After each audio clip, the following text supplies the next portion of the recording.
សួរពុកម៉ែបងប្អូនទាំងអស់គ្នាបងប្អូននេះគឺជាប្រភេទទៀបបាយបងប្អូនទាំងអស់គ្នាប្រភេទ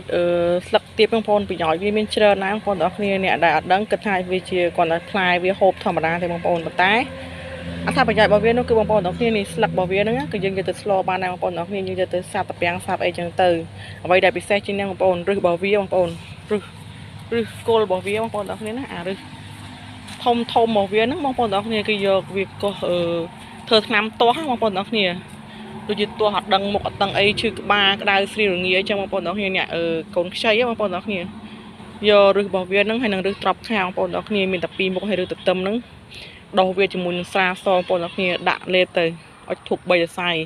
ហូបបងប្អូនទាំងគ្នាដាក់ទៅគឺដឹងតែស្វាងចាស់ទៅមកបងប្អូនទាំងគ្នានេះបើយើងរកថ្នាំទាស់អត់ទាន់បងប្អូនទាំងគ្នាគឺងាយមែនតើបងប្អូនទាំងគ្នារឹសទៀបបងប្អូនទាំងគ្នារឹសទៀបបាយរបស់យើងហ្នឹងជាមួយនឹងរឹសត្រប់ខាហើយនឹងក្បាលល្ពៅក្បាលល្ពៅកន្លែងក្បែរដងវាបងប្អូនអរគ្នាដុសវាហូបជាមួយស្រាសបងប្អូនអរគុណច្រើនសម្រាប់ការតាមដានទស្សនាវីដេអូ